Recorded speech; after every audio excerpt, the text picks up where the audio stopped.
Selamat pagi anak-anak ibu. Baik, pada pertemuan kali ini kita akan membahas mengenai nilai-nilai budaya di Indonesia. Adapun tujuan pembelajaran kita pada pertemuan kali ini, yang pertama kalian bisa memahami konsep dari nilai-nilai budaya. Yang kedua, kalian mampu menganalisis ciri-ciri nilai budaya. Dan yang ketiga, kalian dapat mengidentifikasi fungsi dari nilai-nilai budaya. Baik, apa saja kita lanjut ke pembahasan berikutnya mengenai pengertian nilai. Ya, pengertian nilai itu apa sih sebenarnya? Nah, nilai adalah satu hal yang bersifat abstrak, namun dapat dijadikan pedoman bagi kehidupan kita. Selain itu, nilai juga dianggap penting. Kenapa? Karena nilai dapat menjadi kategori. Karena nilai dapat membentuk satu kategori baik, buruk, maupun salah ataupun benar, sehingga nilai itu dianggap penting. Contohnya ketika pembelajaran atau ketika ulangan harian kalian mendapatkan nilai 100, itu penting atau tidak penting? Ya, penting. Kalau anak yang mendapatkan nilai 100, maka dia dianggap sebagai anak yang seperti apa? Benar, dianggap anak yang pintar, baik. Jadi nilai itu mengkategorikan atau mengklasifikasikan kemampuan seseorang. Kenapa nilai dikatakan abstrak? Karena misalnya contoh real yang ada di sekolah, kalau kalian melanggar peraturan kemudian mendapat kredit poin 100, apakah itu termasuk nilai yang baik? Iya, tidak termasuk nilai yang buruk. Kenapa? Karena nilai 100 di angka kredit itu merupakan bentuk pelanggaran atau bentuk tindakan yang buruk, sehingga dia dikatakan tidak baik. Oleh karena itu, nilai itu bersifat abstrak, tergantung di mana posisi atau keadaan ketika kita melakukan suatu penilaian terhadap suatu hal atau terhadap suatu kejadian. Seperti itu ya anak-anak. Nah, contoh yang lebih real lagi yaitu misalnya membantu teman. Termasuk baik atau buruk? Ya, baik. Disiplin? Oke, baik. Melanggar peraturan? Benar, buruk. Membunuh? Buruk. Ya, seperti itu ya. Jadi, hal-hal yang berkaitan dengan hal itu biasanya bersifat abstrak, tapi tetap dianggap penting dan dijadikan pedoman dalam kehidupan manusia. Ada 3 tokoh yang mendefinisikan nilai, yaitu Sujono Sukanto, A.W. Green, dan Robert M.J. Lawang. Apa sih perbedaan pendapat mereka terhadap definisi nilai? Kalau Sujono Sukanto menyatakan bahwasanya nilai itu adalah konsep yang abstrak di dalam diri manusia, karena nilai itu diukur dari baik, buruk, salah, dan benar. Kemudian kalau menurut A.W. Green, nilai itu adalah kesadaran yang berlangsung secara relatif sesuai dengan emosi terhadap objek. Contoh dari A.W. Green ini misalnya, ketika seseorang memiliki emosi terhadap suatu objek itu lebih kepada emosi yang menyukai, maka bisa saja dia memberikan nilainya baik, walaupun orang tersebut misalnya melakukan tindakan yang salah. Karena ada rasa emosi dan rasa suka yang berlebih kepada seorang tersebut membuat nilai itu tidak lagi objektif, dia menjadi relatif, di mana nilai itu tergantung emosi seseorang terhadap objek. Itu menurut A.W. Green. Sedangkan menurut Robert M.J. Lawang bahwasanya nilai itu pemikiran yang dimiliki setiap orang, namun hal tersebut mampu mengubah perilaku dan nilai tersebut. Misalnya seperti ini, ketika kita melakukan pelanggaran kemudian dapat kredit poin 100, hal itu akan menjadi motivasi kita melakukan perbaikan diri, mengubah perilaku kita yang tadinya tidak baik menjadi lebih baik. Seperti itu ya, itu menurut Robert M.J. Lawang. Jadi dapat disimpulkan kalau Sujono Sukanto mendefinisikan nilai itu dapat diukur dari baik, buruk, salah, dan benar. Sedangkan menurut A.W. Green, nilai itu tergantung kepada perasaan atau emosi seseorang terhadap suatu objek. Sedangkan menurut M.J. Lawang, nilai itu mampu mengubah perilaku seseorang dalam masyarakat. Selanjutnya kita akan masuk dalam definisi dari nilai-nilai budaya. Nilai-nilai budaya itu adalah suatu kesepakatan yang disepakati di dalam masyarakat, kemudian tertanam di dalam diri, lalu dijadikan acuan atau pedoman sehingga nilai budaya tersebut sangat berharga. Oleh karena itu, nilai budaya itu mempengaruhi sikap serta tingkah laku kita di masyarakat. Sehingga sikap dan tingkah laku kita itu kita lakukan menjadi suatu kebiasaan, kepercayaan, dan nilai budaya juga memiliki simbol-simbol. Nah, untuk lebih detailnya, nilai budaya adalah nilai yang tertanam, kemudian telah disepakati oleh masyarakat untuk waktu yang lama. Nilai budaya juga memiliki simbol-simbol serta karakteristik tertentu sebagai pembeda. Contohnya, nilai budaya yang ada di Bali, nilai gotong royong. Nilai gotong royong itu kalau di budaya orang Bali dikatakan ngayah, di mana setiap masyarakatnya itu ketika ada satu kegiatan saling tolong-menolong, sehingga kegiatan tersebut yang dilakukan bisa selesai dengan cepat. Selain itu, nilai budaya juga dapat didefinisikan suatu bentuk konsepsi umum yang dijadikan pedoman dan petunjuk dalam bertingkah laku baik secara individu, kelompok, ataupun dalam masyarakat yang secara keseluruhan mengenai baik buruk, benar salah, patut dan tidak patut. Jadi tradisi ngayah ini adalah tradisi yang memang hanya dimiliki di suku Bali.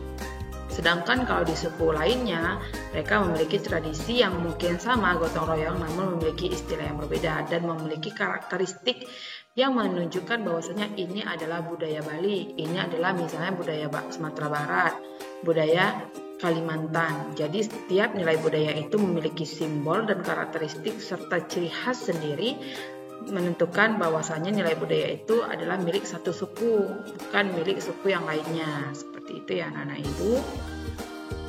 Nah, pengertian nilai budaya menurut para ahli, yang pertama menurut Kuncaraningrat, Bapak Antropologi Indonesia, menyatakan nilai budaya itu terdiri dari konsep-konsep yang hidup dalam alam pikiran kita sebagai masyarakat mengenai hal-hal yang mereka anggap baik.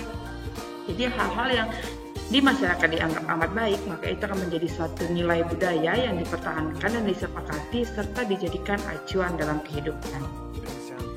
Sedangkan menurut Suma Atmaja mengatakan bahwa nilai budaya itu akan terus berkembang, kemudian penerapan budaya dalam kehidupan berkembang melalui nilai-nilai yang melekat di masyarakat sehingga mengatur keserasian, keselarasan, serta keseimbangan, sehingga nilai tersebut dikonsepsikan sebagai nilai budaya. Jadi nilai-nilai yang ada di dalam masyarakat itu, nilai budaya yang mulai berkembang sesuai dengan zamannya, itu dinyatakan sebagai nilai budaya. Jadi nilai budaya itu tidak stagnan, dia akan berkembang sesuai dengan perkembangan zaman.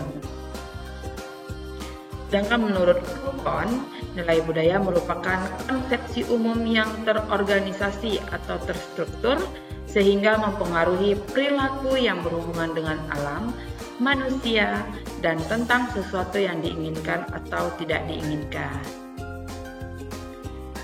Lanjut, berikutnya yaitu mengenai nilai budaya yang dikelompokkan ke dalam beberapa pola hubungan. Jadi nilai budaya di masyarakat itu juga memiliki pola hubungan. Kalau menurut Profesor Kuncaraningrat, Bapak Antropologi Indonesia kita menyatakan hubungan tersebut adalah yang pertama, nilai budaya dalam hubungan manusia dengan Tuhan. Seperti dalam tujuan unsur kebudayaan disebut dengan religi. Lalu nilai budaya dalam hubungan manusia dengan alam, nilai budaya dalam hubungan manusia dengan masyarakat, kemudian nilai budaya dalam hubungan manusia dengan sesama, dan yang terakhir adalah nilai budaya dalam hubungan manusia dengan dirinya sendiri. Pola hubungan ini dalam suku Bali dinyatakan sebagai Trihitakarana, di mana Trihitakarana itu ialah hubungan kita dengan Tuhan, hubungan kita dengan alam, dan hubungan kita dengan sesama kita di dunia. Adapun ciri-ciri nilai budaya itu, yang pertama, nilai budaya bukan bawaan dari lahir.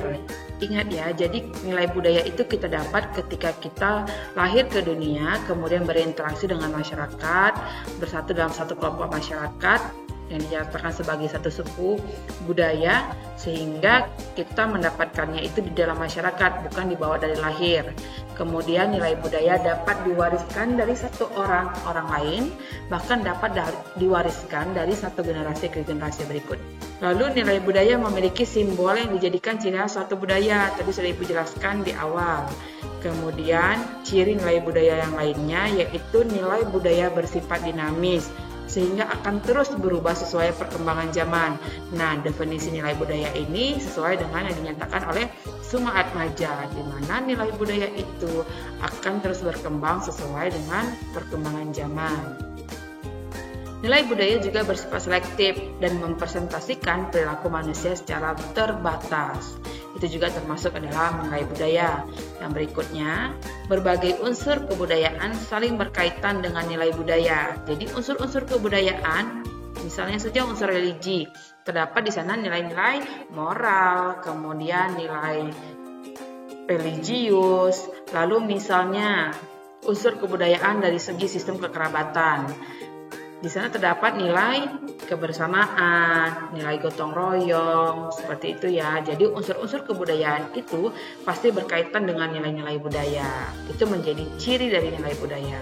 Yang terakhir, adanya anggapan nilai budaya sendiri yang memiliki kelebihan jika dibandingkan nilai budaya lain. Nah, ini disebut dengan etnosentrisme, di mana kita sebagai manusia atau sebagai pemilik nilai budaya tersebut merasa bahwa nilai budaya yang kita miliki itu jauh lebih baik dibandingkan nilai budaya yang dimiliki oleh suku lain. Itu juga termasuk ke dalam nilai-nilai budaya. Yang terakhir adalah fungsi nilai budaya. Adapun fungsi nilai budaya yaitu yang pertama sebagai pedoman bagi berperilaku. Jadi fungsi nilai budaya yang utama itu dijadikan pedoman bagi manusia untuk berperilaku. Yang kedua, faktor pendorong munculnya pola pikir. Jadi nilai budaya itu membuat pola pikir kita lebih terbuka, lebih menerima, dan lebih bertoleransi. Yang berikutnya yaitu sumber susunan cara berperilaku. Dengan adanya nilai budaya, maka akan mendorong kita lebih kepada perilaku yang baik dan menyenangkan di dalam masyarakat. Kemudian yang keempat, menjadi ciri khas dan pembeda antar budaya. Yang terakhir, pemersatu kelompok dalam masyarakat. Jadi nilai budaya itu juga menjadi pemersatu di dalam kelompok masyarakat. Kemudian nilai-nilai yang sudah membudaya dalam masyarakat akan dijadikan pedoman hidup. Contoh nilai budaya di Bali yang Ibu katakan tadi yaitu ngayah. Ngayah ini misalnya meja jahitan, itu menunjukkan adanya saling kebersamaan, saling membantu, tolong-menolong, mengerjakan satu kegiatan yang sulit akan menjadi mudah di dalam masyarakat. Oleh karena itu, ngayah inilah yang menjadi ciri khas masyarakat Bali yang senang untuk saling tolong-menolong. Seperti itu ya anak-anak Ibu. Nah, kita sudah selesai. Semoga penyampaian yang Ibu telah berikan dapat bermanfaat untuk kalian dan dapat diaplikasikan di dalam masyarakat. Bahwasanya nilai budaya itu tidak terlepas dari kehidupan sehari-hari kita, dan kita juga adalah makhluk sosial yang selalu berinteraksi di masyarakat dan selalu mempunyai nilai budaya. Oleh karena itu, mari terapkan nilai-nilai budaya yang baik di lingkungan sekolah maupun di masyarakat. Sekian pemaparan dari Ibu mengenai materi nilai-nilai budaya.